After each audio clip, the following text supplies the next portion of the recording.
ठीक है।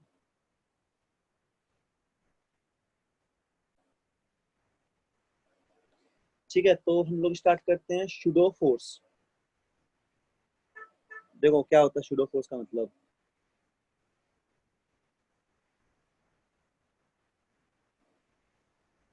पी यहाँ पे साइलेंट होता है, सुडो के अंदर ऐसे लिखते हैं। ठीक है, सुडो फोर्स। तो सुडो फोर्स को पढ़ने के पहले हम लोग थोड़ा सा बेसिक कॉन्सेप्ट समझेंगे फ्रेम ऑफ रेफरेंस का। ठीक है, फ्रेम ऑफ रेफरेंस का मतलब होता है वे ऑफ ऑब्जर्वेशन। जब भी बोलेंगे frame of reference, frame of reference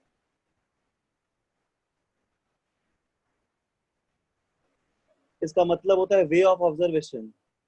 way of observation, किस तरह हम लोग किसी भी पार्टिकल को, किसी भी बॉडी को ऑब्जर्व करते हैं, उस वे ऑफ ऑब्जर्वेशन को बोलते हैं हम लोग फ्रेम ऑफ रेफरेंस। तो दो तरीके का फ्रेम ऑफ रेफरेंस होता है। एक को हम लोग बोलते हैं inertial frame of reference.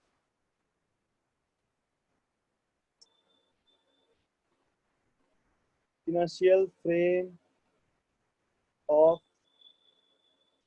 Reference.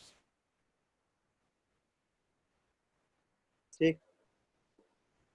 एक होता है non inertial frame of reference. तो देखो इनर्शियल क्या होता है बता रहे हैं।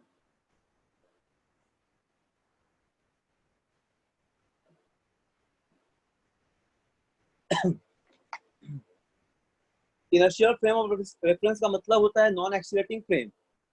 इनर्शिया वर्ड का मतलब क्या होता है? इनर्शिया पढ़े हो कि ऑब्जेक्ट अपने यूनिफॉर्म मोशन पे रहता है, या तो फिर ऑब्जेक्ट जो वो रेस्ट पे रहता है, उसको इनर्शिया बोलते हैं हम लोग। इनर्शिया फ्रेम का मतलब होता है नॉन एक्सीलरेटिंग फ्रेम। ठीक है, इनर्शियल फ्रेम ऑफ रेफरेंस का मतलब a non accelerating frame. Non accelerating frame of reference.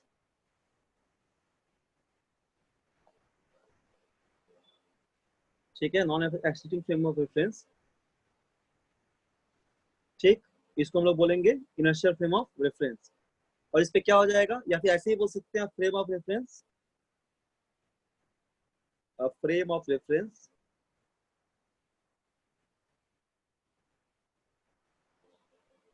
Moving with constant velocity. यदि कोई frame of reference constant velocity से मूव करे, ठीक है, इसको हम लोग बोलेंगे हमेशा इनर्शियल फ्रेम ऑफ रेफरेंस। यानी मान लो कि कोई चाइल्ड है, कोई बच्चा है, वो एक ग्राउंड पे रुका हुआ है। ठीक है, तो वो किसी भी चीज को अगर ऑब्जर्व करेगा, तो उस चीज को हम लोग बोल सकते हैं इनर्शियल फ्रेम ऑफ रेफरेंस। और या फिर अगर वो यूनिफॉर्म मोशन पे है और तब भी अगर ऑब्जर्व करेगा किसी दूसरे बॉडी को, तो हम लोग बोल सकते हैं कि वो इनर्शियल फ्रेम ऑफ रेफरेंस नहीं है। ठीक है, एग्जांपल समझ में आ गया? मतलब हम लोग अगर रेस्ट में रह के ऑब्जर्व करें, सपोज यहाँ पे ऑब्जर्व कर रहे हैं, ठीक है, रेस्ट पे हम लोग हैं और यहाँ से ऑब्जर्व कर रहे हैं किसी भी चीज को, कार जा रहा है, ठीक है, या फिर एक ऑब्जेक्ट है जो फ्री फॉल हो रहा है अबव द ग्राउंड या टुवर्ड द ग्राउंड आ रहा है, तो हम लोग खुद जो ऑब्जर्वेशन पॉइंट है हम लोग का, हम लोग खुद रेस्ट पे है, तो हम लोग बोलेंगे we are in inertial frame of reference. और आइदर हम लोग एक कांस्टेंट वेलोसिटी से मूव भी कर सकते हैं, तब भी हम लोग अपने आप को बोलेंगे कि we are in non accelerating frame of reference. क्योंकि अगर कांस्टेंट वेलोसिटी से मूव करेंगे तो हम लोग का एक्सेलेरेशन तो जीरो हो जाएगा तब भी। ठीक है, तो we are in always inertial frame of reference. ठीक, अब हम लोग बात करते हैं non inertial frame of reference का, नंबर 2 पॉइंट पे। नॉन इनर्शियल फ्रेम मतलब एक्सीलरेटिंग फ्रेम। जैसे हम लोग कार में बैठे हुए हैं और कार एक्सीलरेट कर रहे हैं, हम लोग कार से किसी दूसरे ऑब्जेक्ट को देख रहे हैं, या फिर हम लोग ट्रेन में चल रहे हैं, ट्रेन पे बैठे हुए हैं और किसी बाहर किसी ऑब्जेक्ट को देखते हैं, या फिर हम लोग लिफ्ट पे है या एलिवेटर पे है, तो ये सब जो एग्जांपल बोल रहे हैं this all are non inertial frame of reference. ठीक है, क्या बोलेंगे हम लोग? नॉन इनर्शियल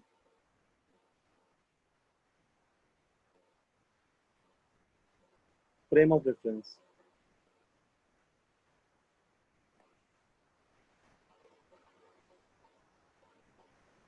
सुनो, इसमें क्या बोलते हैं नॉइशियल फ्रेम ऑफ रेफरेंस पे, an accelerating frame of reference. ये होता है एक्सीलरेटिंग, पूरा लिख लेना, एक्सीलरेटिंग फ्रेम ऑफ रेफरेंस। यानी अब वो कांस्टेंट वेलोसिटी से फ्रेम मूव नहीं करेगा।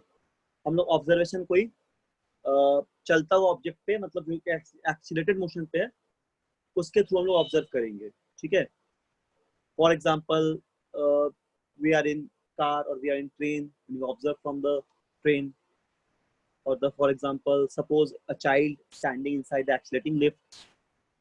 ठीक है, तो from the ground frame reference child appears to be accelerating, but from lift non inertial child appears to be rest.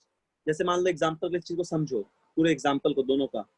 मान लो कि यहाँ पे एक चाइल्ड है लिफ्ट में, ऐसा कोई लिफ्ट हो गया, ठीक है ना, और यहाँ पे एक चाइल्ड है लिफ्ट में।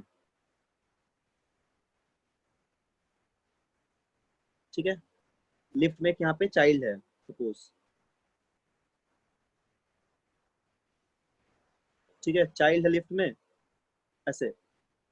तो अब क्या हो जाएगा, इस चाइल्ड के लिए, इस मैन के लिए, ये अपना एक्सीलरेट कर रहा है सपोज, ऊपर जा रहा है। ठीक है, ग्रेविटी वेटी नीचे लग रहा है। ठीक है, तो अभी क्या हो जाएगा, अगर हम लोग उसको ग्राउंड से देखेंगे, यहाँ पे दूसरा कोई चाइल्ड है या दूसरा कोई ऑब्जर्वेशन है, ठीक है, अगर हम लोग इस ग्राउंड से देखते हैं तो हम लोग को दिखेगा कि चाइल्ड एक नॉन एक्सीलरेटिंग फ्रेम पे है, मतलब ये एक्सीलरेट कर रहा है।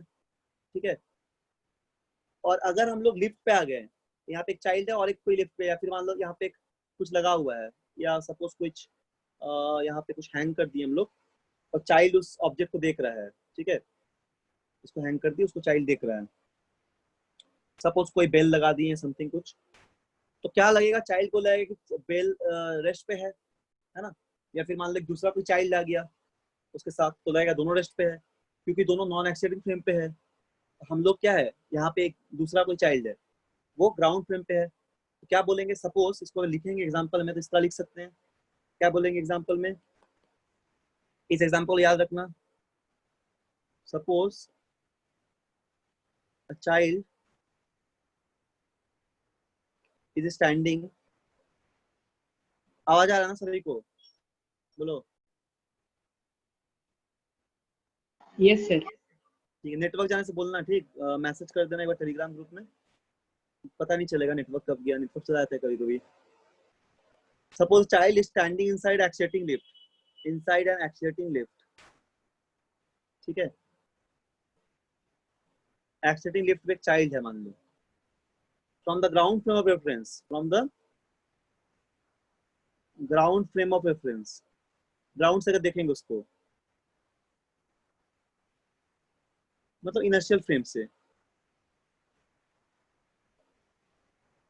ठीक, ground frame of reference, this child appear to accelerating, हम लोग क्या बोलेंगे, this child appears to accelerating, appears to accelerating। ठीक है, बट फ्रॉम लिफ्ट, अगर लिफ्ट में हम यहाँ से अब लिफ्ट में पहुंच गए मान लो, तो क्या दिखेंगे हम लोग, बट फ्रॉम लिफ्ट, लिफ्ट क्या हो गया, लिफ्ट खुद एक नॉन इनर्शियल फ्रेम है ना, यानी कि लिफ्ट एक्सीलरेट कर रहा है, but from lift frame of reference. ठीक है, lift frame of reference, child appears to be rest, ऐसा कुछ लगेगा हम लोग को। ठीक है, appears to be at rest, बात समझ में आ गया। ठीक है, तो इसी चीज को जस्टिफाई करने के लिए, इसी कंडीशन ऑफ मोशन को जस्टिफाई करने के लिए हम लोग एक कॉन्सेप्ट लगाते हैं which is called pseudo force. हम लोग कॉन्सेप्ट लगाते हैं, इसको बोलते हैं लोग सूडो फोर्स। ठीक है, सूडो फोर्स एक तरीके का फोर्स है जिसको हम लोग को अपने से लगाना पड़ रहा है, ठीक है, ऑपोजिट डायरेक्शन पे। इसी कंडीशन को जस्टिफाई करने के लिए we use the concept of pseudo force. समझ में आ गया? यहाँ तक कोई डाउट है तो बोलो। यहाँ तक स्टार्टिंग से देख लो एक बार पूरा चीज जो बताए हैं लाइन। कहीं पे कोई डाउट है तो पूछो किसी को भी, ठीक है ना? बोलो, क्लियर है यहाँ तक? बताओ हाँ ना, कुछ बोलो। Yes sir. ठीक है, तो इसी कंडीशन को जस्टिफाई करने के लिए लोग सूडो फोर्स लगा रहे हैं। ठीक है, तो देखो कैसे सूडो फोर्स लगाएंगे। सूडो फोर्स हमेशा हम लोग ऑपोजिट लगाते हैं। अगर रियल फोर्स एम ए होगा तो सूडो फोर्स को हम लोग माइनस एम ए लगाएंगे, एक नेगेटिव साइन देंगे यहाँ पे। ठीक है, ये कब लगाएंगे? हमेशा नॉन इनर्शियल फ्रेम पे, क्योंकि न्यूटन लॉज ऑफ मोशन को हम लोग ज्यादातर यूज करते हैं इनर्शियल फ्रेम ऑफ रेफरेंस पे। तो इनर्शियल फ्रेम ऑफ रेफरेंस में मोशन के इक्वेशन को लगाना बहुत आसान है, लेकिन non inertial frame of reference में मोशन के कॉन्सेप्ट को लगाना बहुत डिफिकल्ट है। उसी कंडीशन के लिए हम लोग सूडो फोर्स का कॉन्सेप्ट को यहाँ पे यूटिलाइज कर रहे हैं, यूज कर रहे हैं। ठीक है, एम यहाँ पे मान लो मास ऑफ द बॉडी है, जिसको ऑब्जर्व करें कहाँ से? Non inertial frame of reference से। एम यहाँ पे क्या है? मास ऑफ द बॉडी, ये मास है, इसको हम लोग ऑब्जर्व कर रहे हैं, इसको हम लोग ऑब्जर्व कर रहे हैं from the non inertial frame. ठीक है, इसको हम लोग ऑब्जर्व कर रहे हैं किसी नॉन इनर्शियल फ्रेम से। समझ में आ गया? इसको हम लोग ऑब्जर्व करेंगे किसी नॉन इनर्शियल फ्रेम से। ठीक, तो इस इक्वेशन को हम लोग देखेंगे तो हम लोग को एक सूडो फोर्स अप्लाई करना पड़ेगा। Pseudo force minus M A है, तो यहाँ पे ए क्या? Acceleration of frame of reference है। ए यहाँ पे क्या है? A is the acceleration of frame of reference, this is the acceleration of frame of reference. ठीक है, ये हो जाएगा acceleration of frame of reference. समझ में आ गया ना? ये हो जाएगा acceleration of frame of reference. Negative sign imply कर रहा है कि direction of pseudo force is opposite to A, this is the direction. Negative का मतलब AP is pseudo force is opposite to A. ठीक है, तो ये कॉन्सेप्ट हो गया सूडो फोर्स। को लगाने सीखना है क्वेश्चन में, कैसे हम लोग लगाते हैं प्रॉब्लम में। याद रखना एक बात में कि सूडो फोर्स हमेशा कहाँ लग रहे हैं हम लोग? Non inertial frame of reference पे और रियल फोर्स के अप्लाई कर देंगे, और एक सूडो फोर्स को भी अप्लाई करेंगे। मैग्नीट्यूड ऑफ सूडो फोर्स हमेशा एम ए ही होगा, लेकिन डायरेक्शन ऑपोजिट टू ए होगा। चलो इसको हम लोग अब सॉल्व करते हैं एग्जांपल इस पे, ठीक है, ताकि तुमको अच्छे से कॉन्सेप्ट क्लियर हो जाए। चलो मान लो एक ब्लॉक है ये, इसका एग्जांपल लेते हैं। ठीक,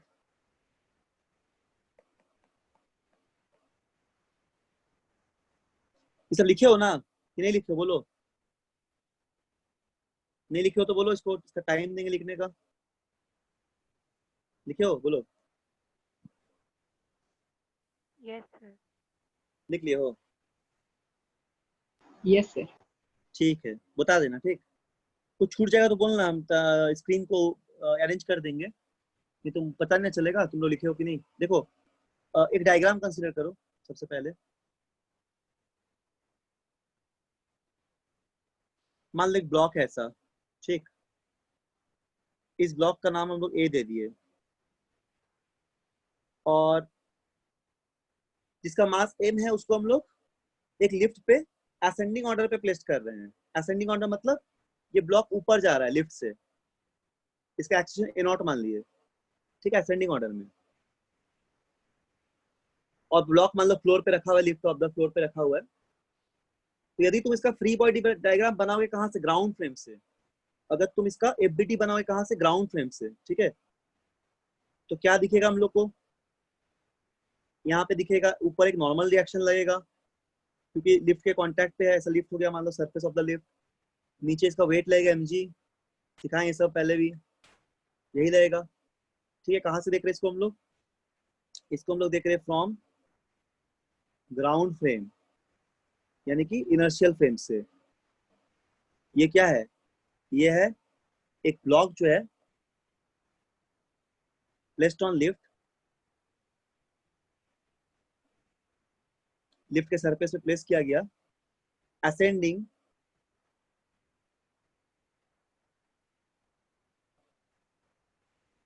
with acceleration इनॉट।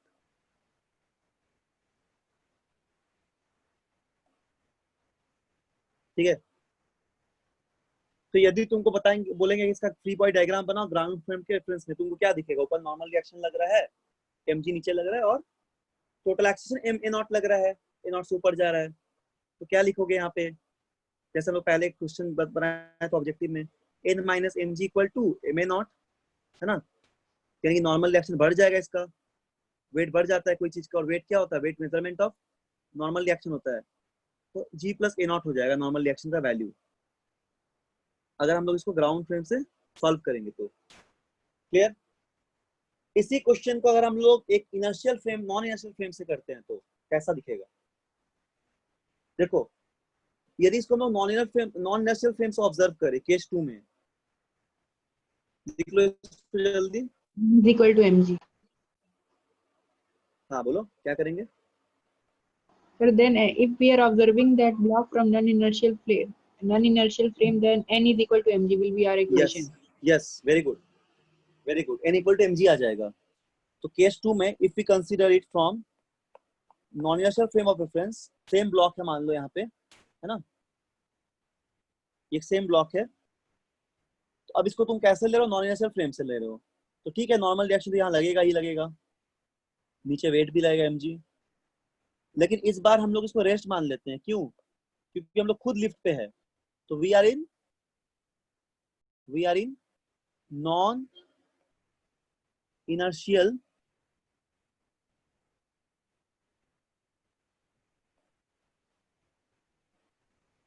Frame of reference. ठीक है, we are in non inertial frame of reference. समझ में आ गया?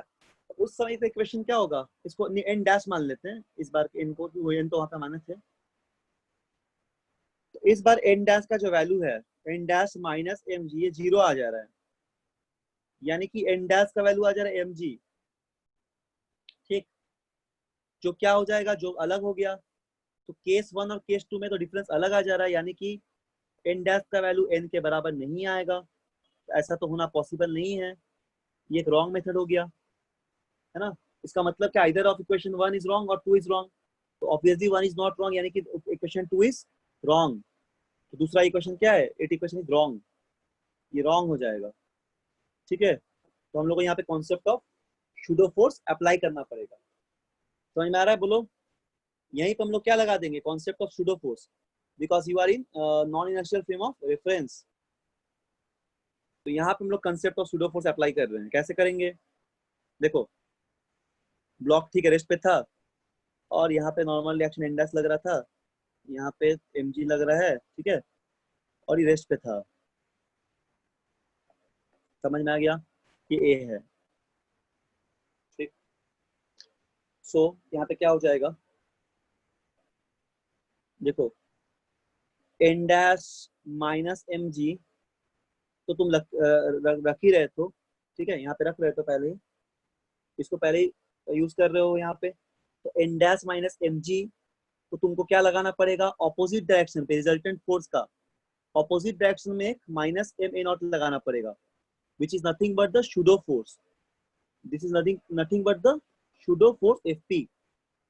सो अब अगर ऐसा तुम लगा दोगे, ठीक है ना, अगर तुमने ऐसे लगा दिया, तो देखो इक्वेशन विल बी सेम पहला वाला इक्वेशन से। n का वैल्यू क्या आएगा? g प्लस ए नॉट, तो यही होना चाहिए दोनों केस में। So this is our correct equation, that is n dash equal to n, यानी कि equation 1 is equal to equation number 2। So this method is right, यानी we have to use the concept of pseudo force for solving the such problems which are in inertial non-inertial frame of reference. If we consider inertial frame of reference, we only consider that inertial frame of reference is taken from the ground frame of reference, and we can easily use the Newton first law of motion in inertial frame of reference. And in case of non-inertial frame of reference, हम लोग को pseudo force को use करना पड़ेगा because we are in non actuating frame of reference. तो ये बात समझ में आ गया होगा। इसका हम लोग एक प्रॉब्लम सॉल्व करते हैं, ठीक। इससे रिलेटेड हम लोग एक प्रॉब्लम सॉल्व करते हैं शूडो फोर्स से रिलेटेड, ताकि हम लोग अच्छे से कॉन्सेप्ट क्लियर हो जाए, ठीक है। चलो एक क्वेश्चन देखो, इसको दोनों तरीके से करेंगे। एक तो हम लोग नॉर्मली करेंगे ग्राउंड फ्रेम से, और एक हम लोग शूडो फोर्स से भी करेंगे। क्वेश्चन क्या है? All surface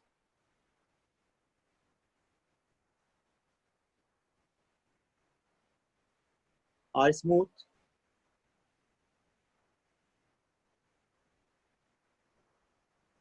in following figure.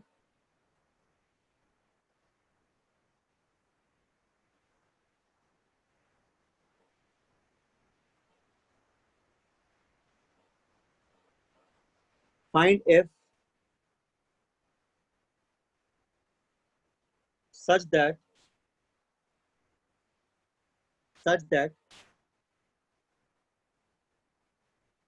block remains stationary,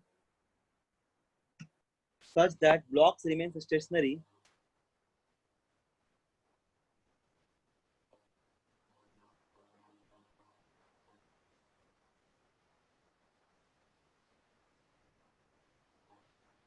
such that the block remains stationary with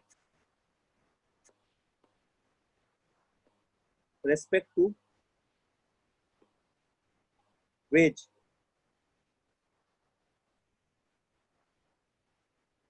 ठीक है, मान लो ऐसा वेज दिया हुआ है,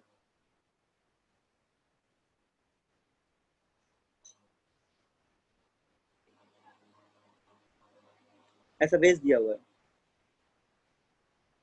यहाँ पे फोर्स लग रहा है, ठीक है।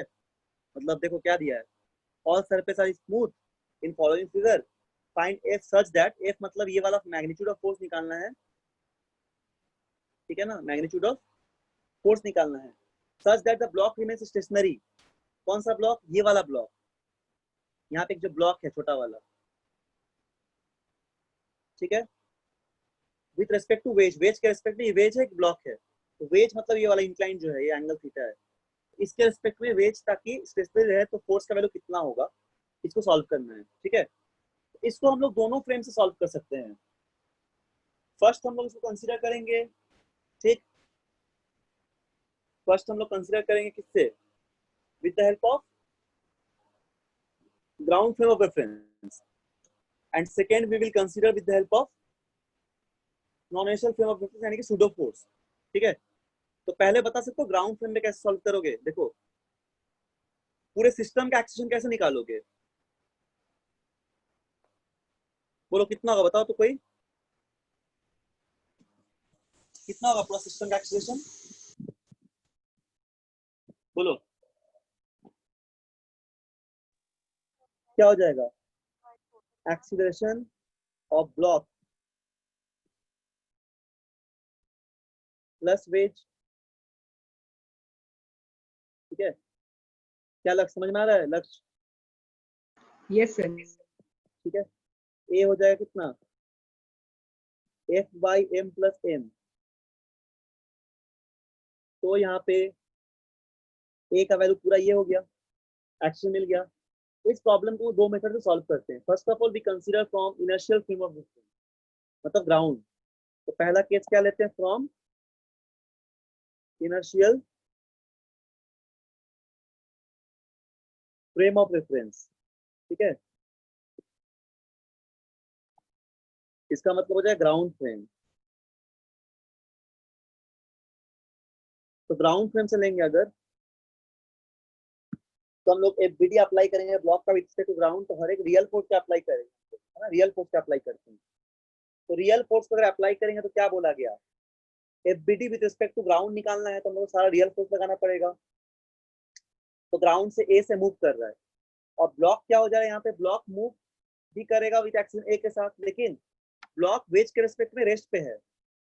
ब्लॉक जो है वो वेज के रेस्पेक्ट में क्या है? रेस्ट पे है। तो ब्लॉक पे कितना फोर्स लगेगा? देखो यहाँ पे ब्लॉक में नीचे mg लग जाएगा, फ्री बॉडी डायग्राम सिखाए थे, ये mg लग जाएगा, यहाँ पे रहेगा normal reaction perpendicular to surface. इस एक mg को रिजॉल्व करोगे, इधर क्या लग जाएगा, इधर लग जाएगा mg cos थीटा, इधर mg sin थीटा, लेकिन हम लोग n को रिजॉल्व करते हैं, तो n को रिजॉल्व करेंगे तो ये कितना होगा, ये हो जाएगा n cos थीटा, ये थीटा तो ये एंगल भी थीटा, ठीक है, यहाँ से क्योंकि ये थीटा आता है नॉर्मल के साथ, तो ये वाला हो जाएगा n cos थीटा, ठीक है ना, and this is the n sin theta. n को हम लोग रिजॉल्व कर लिए, क्यों रिजॉल्व किए, क्योंकि हम लोग को स्टेशनरी रखना है। तो अगर नेट फोर्स ब्लॉक पे 0 लग रहा है, यानी कि ब्लॉक अगर स्टेशनरी पे है, रेस्ट पे है विद रिस्पेक्ट टू वेज, इसका फ्री बॉडी डायग्राम कुछ ऐसा दिखाएंगे। नीचे क्या लग रहा है, नीचे लग रहा है mg, इसको बैलेंस कौन करेगा, नॉर्मल रिएक्शन का कॉस कंपोनेंट, ठीक है। इधर क्या लग रहा है, n sin थीटा हॉरिजॉन्टल के तरफ, और नेट एक्सिस कितना, net axis is nothing but, net acceleration is nothing but a, ठीक है। तो यही क्वेश्चन हो गया अपने पास। तो यहाँ पे हम लोग क्योंकि ब्लॉक रेस्ट पे दिया गया, रेस्ट पे रहेगा, Fy कंपोनेंट को भी 0 करना पड़ेगा। Fy कंपोनेंट को 0 करने के लिए n cos थीटा का वैल्यू जो वो mg के बराबर आएगा, ठीक, और x कंपोनेंट का वैल्यू जो है वो ma के बराबर आएगा, न्यूटन के सेकेंड लॉ से, क्योंकि तो ब्लॉक के साथ मूव कर रहा है, ऑब्वियसली ब्लॉक के साथ मूव करेगा, वेज के साथ ब्लॉक, तो n sin थीटा का जो वैल्यू है वो अपना ma के बराबर आ जा रहा है, ठीक है। तो यहाँ पे हम लोग इक्वेशन 1 और 2 कंसीडर करते हैं। Suppose this is equation number 2 और ये हो जाएगा इक्वेशन नंबर 1, तो हम लोग 1 और 2 से लेते हैं, फ्रॉम 1 एंड 2।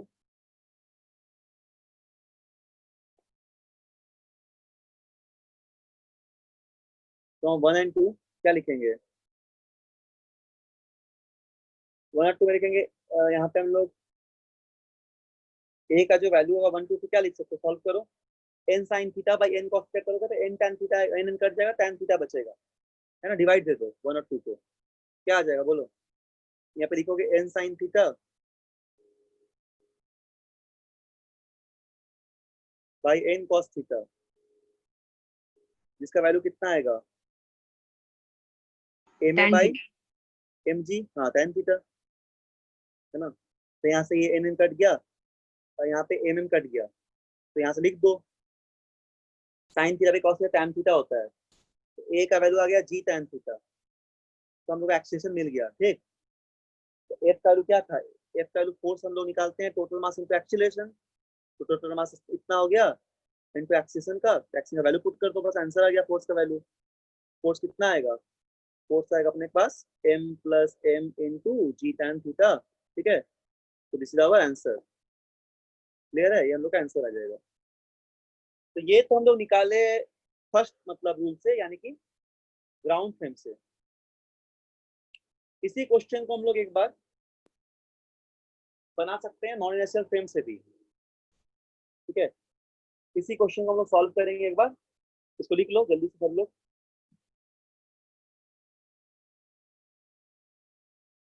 लिख लो, लिखे हो, लिख लो, बोलना स्क्रीन ऊपर करना होगा तो, ये रीचेक करना और बोलना, ठीक है, समझ के लिख लो एक बार।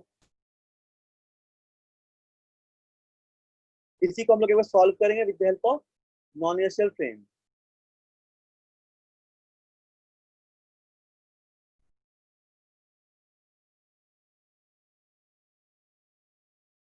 लिख लिए, बोलो,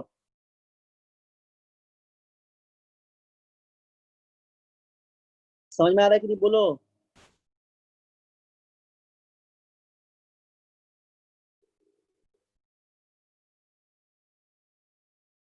समझ में आया ना सभी को, मैं यस सर। स्वयं समझ में आ रहा है, स्वयं, यस सर, समझ में आ रहा है। ठीक है, लिख लियो सभी लोग, ठीक है, लिख लियो। तो आगे बढ़ते हैं हम लोग, तो देखो अब इसका केस 2 करके सॉल्व करते हैं। केस 2 क्या हो जाएगा, केस 2 हो जाएगा, हम लोग लेते हैं suppose non inertial frame of reference, ठीक है। तो केस 2 में हम लोग इसको सॉल्व करेंगे विद द हेल्प ऑफ एक प्रॉब्लम तुम लोगों को बनाना देंगे, अभी कोशिश करना, इसके बाद देंगे, और 10 मिनट टाइम देंगे, 5 मिनट टाइम देंगे प्रॉब्लम को बनाने के लिए। तो लेते हैं एक बार from non inertial frame of reference.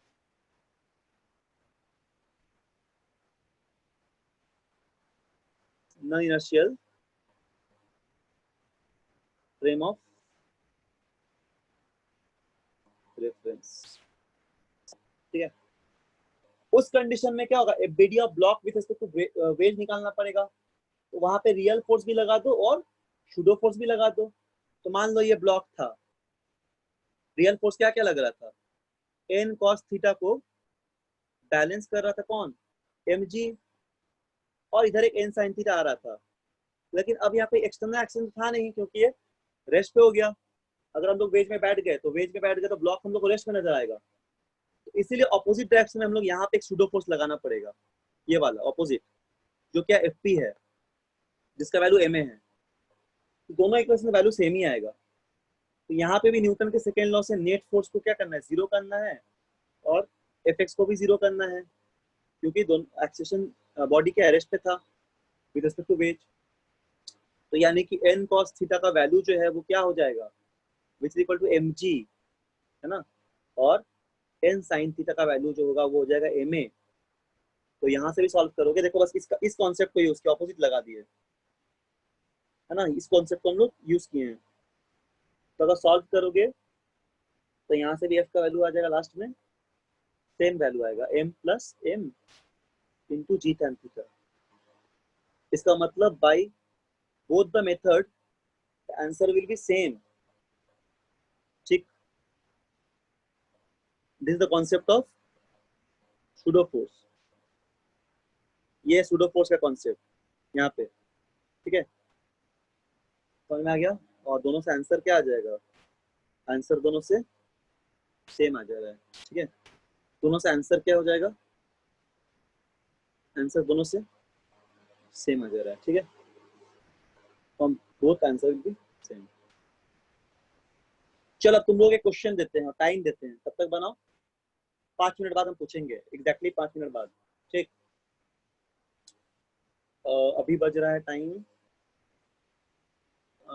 5:20, 5:25 में इसका आंसर पूछेंगे, या 5:27 में, क्या बोला गया देखो, बट सभी लोग ट्राई करो जरूर कॉपी में। बॉब ऑफ मास, ठीक है, मतलब पेंडुलम में जो लगा रहता है छोटा सा ऑब्जेक्ट, उसको बॉब बोलते हैं, ठीक है। Bob of mass m is suspended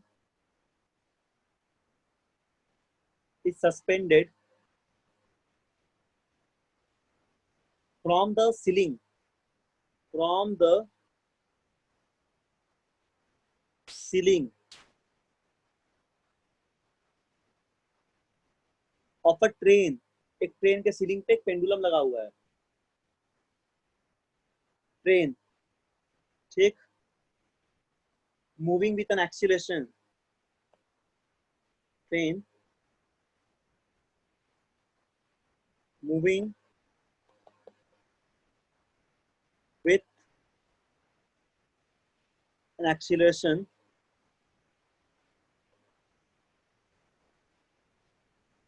a as shown in figure।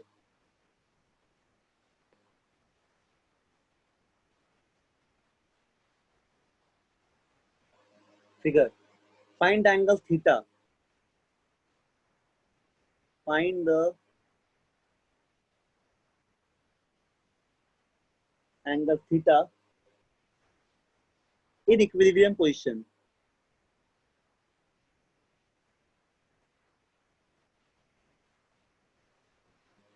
ठीक है, एंगल थीटा क्या वैल्यू होगा इक्विलिब्रियम पोजीशन पे, ये क्वेश्चन दिया गया। देखो डायग्राम बना दे रहे हैं हम,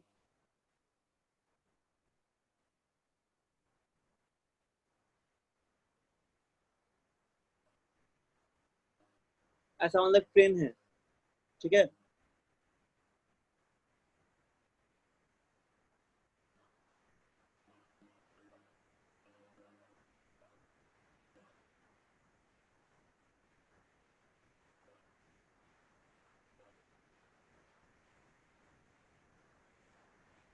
तो ऐसा मान लो एक ट्रेन है,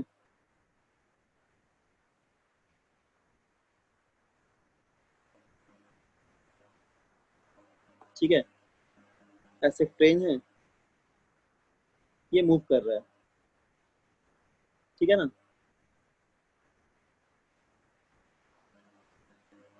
पेन से नहीं चल रहा है, ऐसा ट्रेन है जो कि मूव कर रहा है, ठीक। और इस पे एक पेंडुलम लगा हुआ है, suppose this is the pendulum, ऐसा। और ये थीटा बना दिया, वर्टिकल के साथ एंगल बना दिया थीटा, और ये ए के साथ मूव कर रहा है। तो क्या पूछा गया, find the angle theta equilibrium position. एक थीटा एंगल कितना होगा, तो देखो टेंशन होगा, टी होता है थ्रेड पे, टी नीचे एमजी लगेगा, फोर्स तो निकाल पाओगे कंपाउंड रिजॉल्व करके टेंशन का, ठीक। इसको बनाओ, इनर्शियल फ्रेम से बनाओ या नॉन इनर्शियल से बनाओ, बताओ थीटा कितना आएगा, ठीक है। चलो इसको सॉल्व करो, समझ गए, इसको सॉल्व करो, अब इसका आंसर बताएंगे, दिखा देंगे, पहले तुम खुद से ट्राई कर लो।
आगे आंसर बोलो, Yes, sir. कितना है बताओ। The tan inverse of A by G. Very good, tan inverse of A by G. कौन बनाए, लक्ष्य? Yes, sir. हम बनाए। ठीक है, वेरी गुड। और किसी का बना है, और कोई बनाए हैं, बोलो। नहीं के बनाया, और देखो कैसे बनाओगे। सबसे पहले चलो हम लोग बनाते हैं इनर्शियल फ्रेम से, ठीक है, फिर नॉन इनर्शियल से बनाएंगे। सर स्क्रीन प्रेजेंट नहीं हो रहा है। नहीं हो रहा है, अच्छा।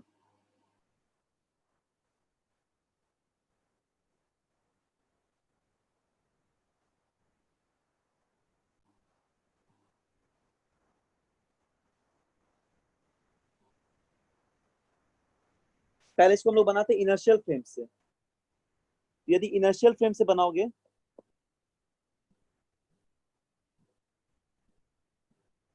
तो देखो यहाँ पे एक ये जो ब्लॉक है तो है ना, पेंडुलम का जो बॉब यहाँ पे है, तो एक यहाँ पे स्ट्रिंग पे टेंशन लगेगा ऐसे, टी। जानते हैं धागा में क्या लगता है, टेंशन लगता है, इसका बहुत प्रॉब्लम किया हम लोग। तो ये एंगल थीटा है, तो ये भी एंगल क्या हो जाएगा, थीटा हो जाएगा यहाँ से। This angle is also theta, और ये हो जाएगा नीचे mg, है ना। तो टेंशन को रिजॉल्व कर दो और फ्री बॉडी डायग्राम बनाओ। तो रिजॉल्व करोगे तो ये क्या होगा, कॉस कंपोनेंट हो जाएगा थीटा के साथ जो रहता है, तो ये हो जाएगा t cos थीटा, और ये वाला कंपोनेंट हो जाएगा t sin थीटा। ये कंपोनेंट इस ब्लॉक पे देखो इधर लग रहा है t sin थीटा, है ना, इधर लग रहा है t sin थीटा, और यहाँ पे लग रहा है क्या, t cos थीटा,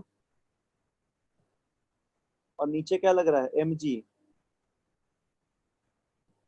ठीक है, इतना हो गया। तो अब यहाँ पे क्या हो जाएगा, ये ग्राउंड के रेस्पेक्ट में बोला गया कि इक्विलिब्रियम पे रहेगा, तो इक्विलिब्रियम के कारण फोर्स का जो x कंपोनेंट है वो भी जीरो हो जाएगा, और फोर्स पे जो y कंपोनेंट है नेट फोर्स वो भी जीरो होगा, तभी तो ये ब्लॉक इक्विलिब्रियम पे रहेगा। ठीक, तो इसको क्या करना पड़ेगा, t sin थीटा का वैल्यू जो है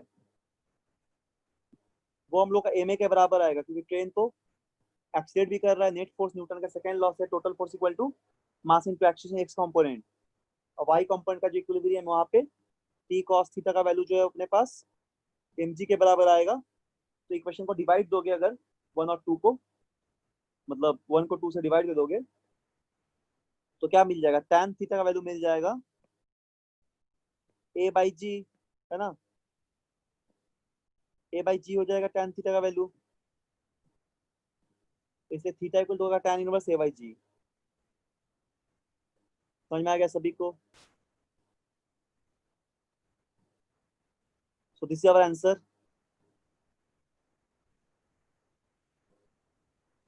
और यदि हम लोग उसको सूडो फोर्स से बनाएं, मतलब अगर हम लोग ऐसे बोले कि non inertial frame of reference के रेस्पेक्ट पे,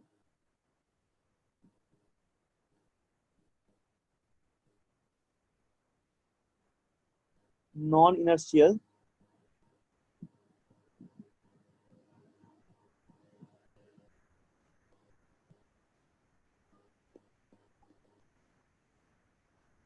इनर्शियल फ्रेम ऑफ रेफरेंस के रेस्पेक्ट में अगर बनाएंगे क्या हो जाएगा, इस ब्लॉक पे इधर लगेगा ma, मतलब एक सूडो फोर्स लगाना पड़ेगा ऑपोजिट डायरेक्शन पे। यहाँ तो t cos थीटा लग ही रहा था, है ना, यहाँ पे नीचे mg लग ही रहा था, और इधर t sin थीटा लग रहा था, बट ये आगे एक्सेशन नहीं लगा रही थी इस डायरेक्शन में, क्योंकि रेस्ट में रहता है सूडो फोर्स में मानेंगे, खुद हम लोग ट्रेन के अंदर है, तो ऑपोजिट में लगाना पड़ेगा fp, जिसका वैल्यू हो जाएगा ma। ठीक, तो यहाँ से fx कंपोनेंट 0 हो जाएगा, तो t sin थीटा का वैल्यू ma हो जाएगा। ठीक है, और t cos थीटा का वैल्यू mg हो जाएगा। तब क्या हो जाएगा, थीटा का जो वैल्यू है वो होगा tan inverse of a by g, this the value of theta. ये हो जाएगा थीटा का वैल्यू, तो दोनों में सेम आ रहा है। ठीक है, दोनों केस में क्या आ जा रहा है, सेम आ जा रहा है। बोलो सभी को क्लियर है? सर थोड़ा सा स्क्रॉल अप कीजिए। यहाँ ऊपर और, ये सर जिसमें नॉन इनर्शियल फ्रेम से बनाए थे। अच्छा ठीक है, लिख लो।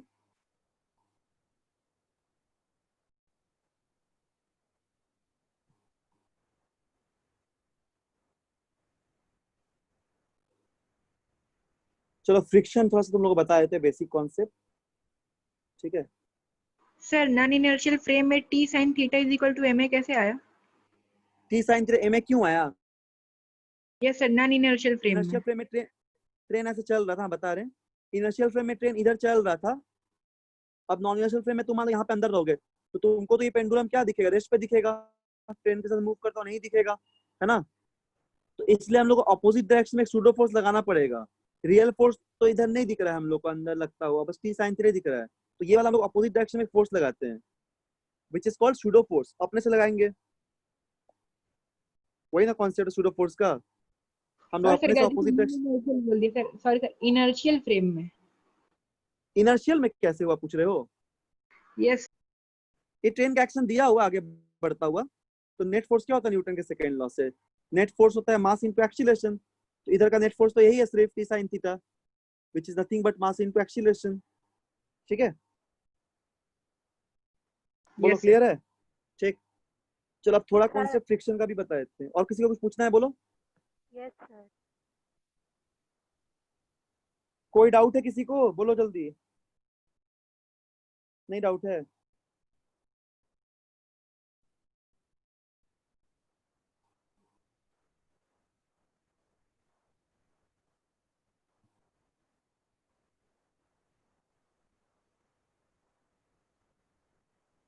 चलो, तो हम लोग फ्रिक्शन देखते हैं थोड़ा सा। ठीक है, फ्रिक्शन तो ऐसे नहीं पढ़ना है, बट फ्रिक्शन हम बताते हैं कॉन्सेप्ट, ताकि तुम लोग थोड़ा बना पाओगे उसको भी।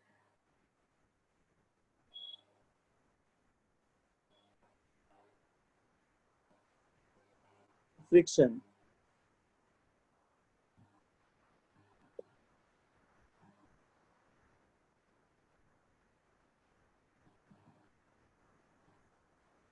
जब भी हम फ्रिक्शन का बात करेंगे तो याद रखना, friction is the tangential component of net force acting between the two body in contact. कैसे डिफाइन करेंगे हम लोग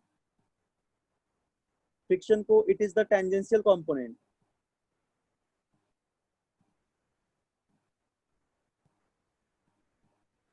it is the tangential component of net force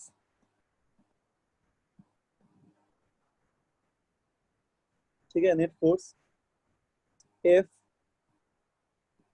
acting between two body in contact।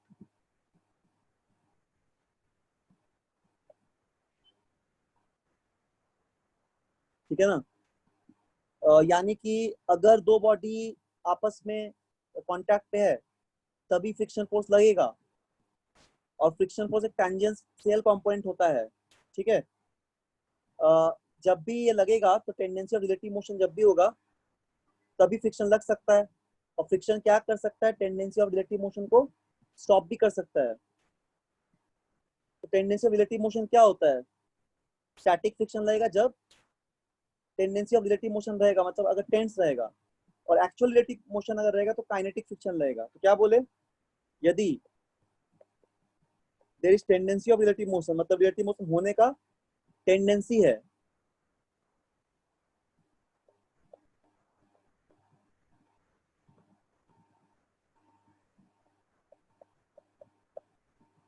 उस समय लगेगा अपने पास स्टैटिक फ्रिक्शन।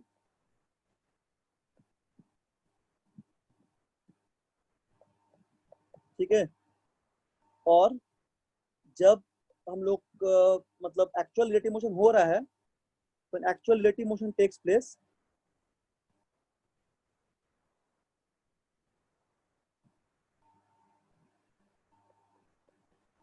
उस समय लगेगा kinetic friction.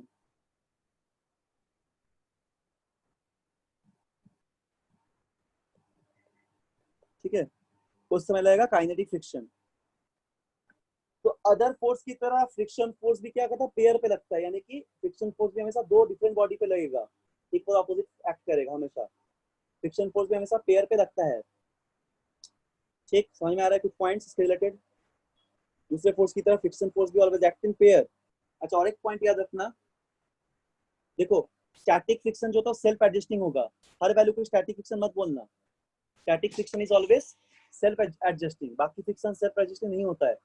Kinetic self adjusting नहीं हो सकता है, बट स्टैटिक फ्रिक्शन खुद को एडजस्ट कर लेता है, और ये जीरो से लेकर मैक्सिमम एफएल तक वैरी करता है। जैसे क्या, कैसे समझेंगे? देखो ये बात याद रखना, स्टैटिक फ्रिक्शन जो होता है ना,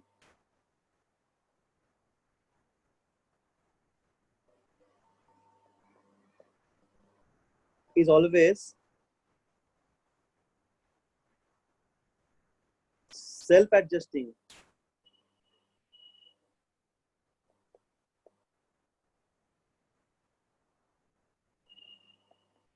in nature। ठीक, नेचर भी हमेशा सेल्फ एडजस्टिंग होता है, और इसका जो वैल्यू होता है वो वैरी करता है हमेशा। ये वैरी करता है कैसे? वैरीज फ्रॉम, ठीक है, 0 to, varies from 0 to a limiting friction. Vary करता है हमेशा 0 से लिमिटिंग फ्रिक्शन तक, ठीक है, हमेशा वैरी करता है from 0 to limiting friction, limiting value, जिसको हम लोग एफएल बोलते हैं। इस बात को कैसे समझेंगे? जैसे मान लो यहाँ पे एक ब्लॉक रखा हुआ है और ये सरफेस है, तो अभी इस ब्लॉक में ये चलना एक्चुअली शुरू नहीं किया। There is no actual relative motion between the block and the surface, so there is always acts, यहाँ पे क्या लगेगा हमेशा? ऑलवेज एक्ट ये static friction which is self adjusting. So it can adjust इस value up to 0 to FL, मतलब maximum ये FL हो सकता है कब? जब ये जस्ट मूव करने वाला है, जब ये जस्ट रिलेटिव मोशन शुरू होगा तब तक इसका वैल्यू एफएल हो जाएगा, उसके पहले 0 से एफएल तक लाई करेगा, ठीक है। तो 0 हो जाएगा कब? मतलब 0 से एफएल तक रहेगा। 0 फ्रिक्शन मतलब फ्रिक्शन नहीं लग रहा है, यानी कि मूव कर गया, उसमें काइनेटिक फ्रिक्शन लग जाएगा। एफएल होगा मैक्सिमम फ्रिक्शन जब तक रुका हुआ है। तो इसका वैल्यू इसलिए हमेशा हम लोग बोलते हैं, ये हमेशा क्या होता है? It's always depends upon the vary, मतलब it's always vary from 0 to limiting value, only that much amount of friction will act which can stop the relative motion, ठीक है। अच्छा, दूसरा बात क्या बोलेंगे यहाँ पे हम लोग? अगर बोलते काइनेटिक फ्रिक्शन, ठीक है, तो काइनेटिक फ्रिक्शन कांस्टेंट होता है, हमेशा याद रखना। काइनेटिक फ्रिक्शन जो होता है ना, वो हमेशा कांस्टेंट होता है। Kinetic friction is constant and it can be denoted by Fk.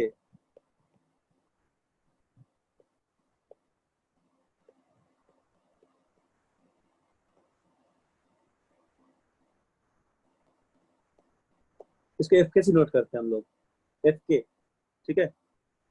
तो याद रखना Fl और Fk दोनों नॉर्मल रिएक्शन पे डिपेंड करता है, इस बात को भी याद रखना। एक नेक्स्ट पॉइंट, ये क्लास 11 तक याद रखना है सब।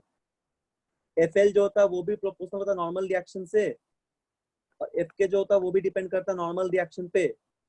दोनों का मैग्नीट्यूड क्या आता है? ये क्या है यहाँ पे? नॉर्मल रिएक्शन, नॉर्मल फोर्स, ठीक।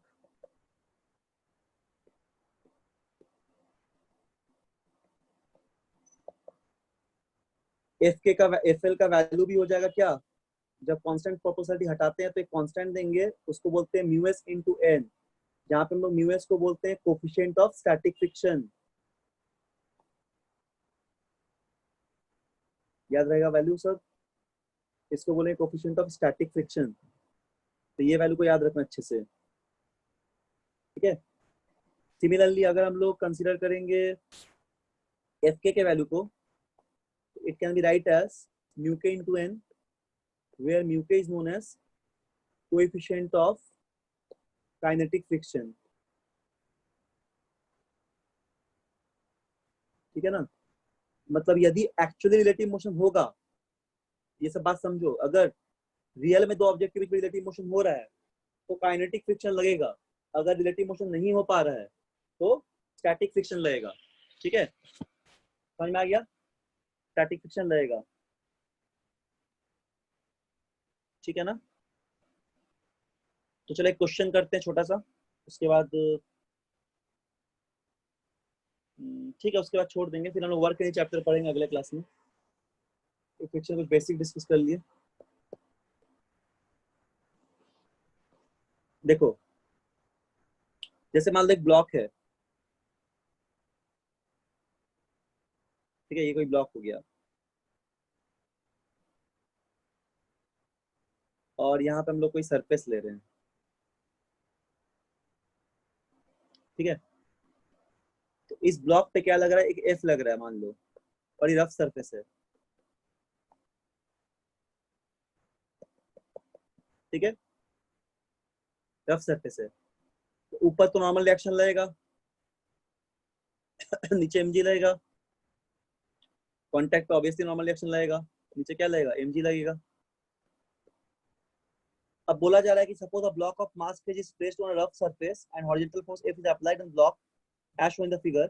Now let us see what are the value of force of friction F that acceleration of the block if the force F is gradually increased. Given that, देखो अब बोला गया friction क्या होगा अगर इस force को हम लोग ग्रेजुअली इंक्रीज करते जा रहे हैं, ठीक है। यहाँ पे क्वेश्चन में क्या दिया हुआ है, गिवन म्यू एस का वैल्यू दिया हुआ है 0.5 स्टैटिक फ्रिक्शन का, और काइनेटिक फ्रिक्शन कोएफिशिएंट दिया हुआ है 0.4। ये कोई यूनिट नहीं होता, ये कांस्टेंट का वैल्यू का यूनिट नहीं होता। जी का वैल्यू दिया हुआ है 10। तो पूछा गया तुमसे क्या वैल्यू होगा काइनेटिक फ्रिक्शन का और क्या वैल्यू होगा स्टैटिक फ्रिक्शन का। तो जब बोलेंगे स्टैटिक फ्रिक्शन, दोनों कॉन्सेप्ट को समझो। जब बोलेंगे स्टैटिक फ्रिक्शन, ये बताओ क्या उस समय रिलेटिव मोशन होता है कि नहीं होता है एक्चुअल में, जल्दी बोलो। No relative motion. No relative motion. When we call static friction, that is there is no actual relative motion between the blocks. So इस केस में जो Fx का वैल्यू है वो तो तुम्हारा स्टैटिक फ्रिक्शन में क्या होगा, वो सेल्फ एडजस्टिंग होगा।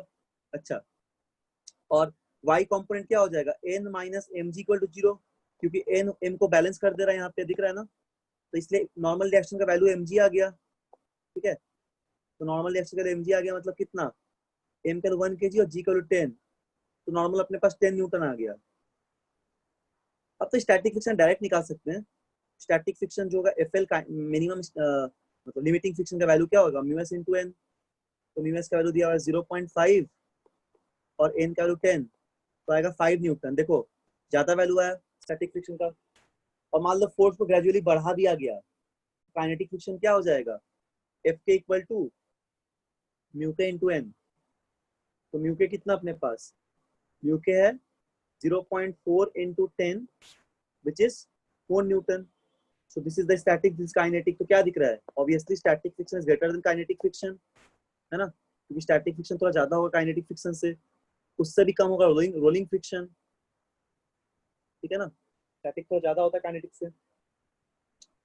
तो यदि हम लोग यहाँ पे मान लो इसको ग्राफ बनाएंगे,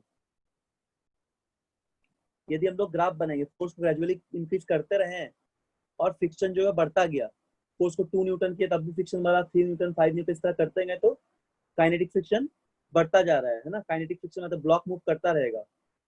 तो अगर तुमको हम यहाँ पे स्टैटिक फ्रिक्शन और काइनेटिक फ्रिक्शन का एक ग्राफ प्लॉट करके सिखाएं, दोनों का ग्राफ अगर बनाने बोले तो कुछ ऐसे बनाओगे। देखो सबसे पहले क्या होता है, ऑब्जेक्ट शुरू में स्टैटिक फ्रिक्शन पे होता है ना, शुरू में स्टैटिक फ्रिक्शन पे होगा। स्टैटिक फ्रिक्शन क्या होता है, स्टैटिक फ्रिक्शन सेल्फ एडजस्टिंग होता है। तो जब तक स्टैटिक फ्रिक्शन में तो वैल्यू 0 से लेके मैक्सिमम एफ एल तक आ जाएगा, 5 तक, 5 न्यूटन जो भी निकला एफ एल तक। और थोड़ा सा वैल्यू कम होगा, और जैसे ही कम होगा ये काइनेटिक फ्रिक्शन को अचीव कर लेगा, जो कि अब वैल्यू काइनेटिक फ्रिक्शन पे रहेगा, है ना, अब वैल्यू जो काइनेटिक फ्रिक्शन पे रहेगा। इस तरह ग्राफ आएगा। तो यहाँ तक अपने पास क्या रहेगा, static friction which is self adjusting, इसका मैक्सिमम वैल्यू क्या सिखाए हैं, एफएल होता है 5 न्यूटन, और थोड़ा इसके नीचे यहाँ पे 4 न्यूटन मिलेगा। और 4 न्यूटन जैसे ही आया ये काइनेटिक फ्रिक्शन का अचीव कर लिया, अब ये सेल्फ एडजस्ट नहीं करेगा, वो मूव करने लगेगा, ठीक है ना। सो this is the concept of your, ये फोर्स है, मान लो 5 न्यूटन का ऐसा हो रहा है, ठीक है। This is the concept of friction, basic concept of friction. तो आज के क्लास में यही तक करते हैं हम लोग। अगला क्लास में हम लोग बात करेंगे वर्क एनर्जी पावर चैप्टर का, उसी में हम लोग स्प्रिंग फोर्स पढ़ेंगे, स्प्रिंग का सारा प्रॉब्लम सिखाएंगे, कॉम्बिनेशन स्प्रिंग क्या होता है और टेंशन स्प्रिंग का मिक्स किया हुआ प्रॉब्लम भी सॉल्व कराएंगे, ठीक है। आप कुछ तो फ्रिक्शन का भी बीच में कुछ वर्क एनर्जी में फ्रिक्शन का भी कॉन्सेप्ट लगता है, उससे भी कुछ अच्छा क्वेश्चन लोग सॉल्व करेंगे, ठीक है। तो तब तक पढ़ाई करो। 9 का टॉपिक हम लोग हो चुका है, 9 क्लास में इतना पूछता है बोर्ड में, स्कूल में वो सब हो गया है। चैप्टर हम लोग कंप्लीट हो गया ऑलमोस्ट। अगले क्लास से हम लोग शुरू करेंगे वर्क एनर्जी पावर, वो 9 क्लास के लेवल के साथ साथ हम लोग थोड़ा सा एडवांस लेवल का भी पढ़ेंगे, अच्छा क्वेश्चन। तो उसमें 5 क्लास 6 क्लास लगेगा, बहुत ही छोटा टॉपिक है, वो खत्म हो जाएगा। फिर 9 का सिलेबस थोड़ा बहुत आगे हम लोग बढ़ जाएंगे, तो फिर ग्रेविटेशन बचेगा, ग्रेविटेशन भी हम लोग अगस्त में कंप्लीट कर लेंगे, ठीक है।